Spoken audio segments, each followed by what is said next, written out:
திருடனாக இருந்து மகானாக மாறியவர். முற்காலத்தில் புலைல் இப்னு இயால் என்பவர் ஒரு பயங்கரமான கொள்ளைக்காரராக இருந்தார். அந்த பகுதியில் பயணம் செய்யும் வணிகர்கள் இவரை கண்டால் நடுங்குவார்கள். காடுகளிலும் மலைகளிலும் மறைந்திருந்து வழிப்பறி செய்வதுதான் இவரது தொழில். ஒருநாள் இரவு அவர் ஒரு வீட்டின் சுவரை ஏறி குதித்து திருடுவதற்காக திட்டமிட்டார். அவர் சுவரில் ஏறி அமர்ந்திருந்தபோது அந்த வீட்டிற்குள் ஒரு மனிதர் குர்ஆன் ஓதிக்கொண்டிருந்தார்.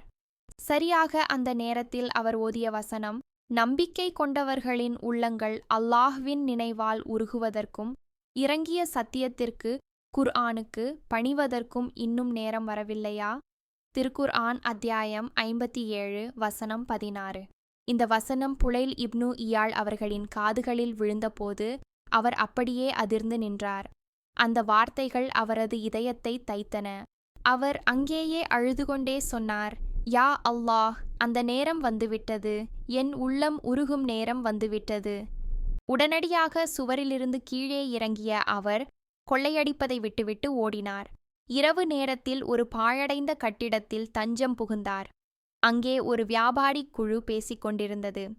இப்போது நாம் புறப்பட வேண்டாம், வழியில் கொள்ளைக்காரன் புலைல் இருப்பான், அவன் நம்மை கொள்ளையடிப்பான் என்று அவர்கள் அஞ்சிக் கொண்டிருந்தனர். இதை கேட்ட புலைல் வெளியே வந்து, நண்பர்களே, பயப்படாதீர்கள், உங்கள் முன் இருக்கும் அந்த புலைல் இப்போது மாறிவிட்டான். அவன் இறைவனிடம் தப்பா செய்து பாவ மன்னிப்பு கேட்டு மீண்டுவிட்டான் என்று கூறினார். அதன் பிறகு அவர் மெக்காவிற்குச் சென்று கல்வி கற்று பிற்காலத்தில் மிகப்பெரிய இஸ்லாமிய அறிஞராகவும் இறைநேசராக மாறினார். புலைல் ஒரு கொள்ளைக்காரராக இருந்தவர். ஆனால் குர்ஆனின் ஒரே ஒரு வசனம் அவருக்கு சரியான பாதையை காட்டியது.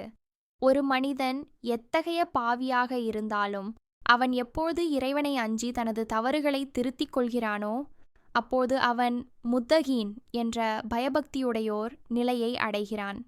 குர்ஆனின் வார்த்தைகளில் இருந்த உண்மைத்தன்மை ஒரு கொடூரமான கொள்ளைக்காரனை ஒரு புனிதராக மாற்றும் வல்லமை கொண்டது என்பதில் நமக்கு சந்தேகமில்லை. குர்ஆன் எப்படி மனித இதயங்களை மாற்றுகிறது என்பது வியப்பாக இருக்கிறது அல்லவா?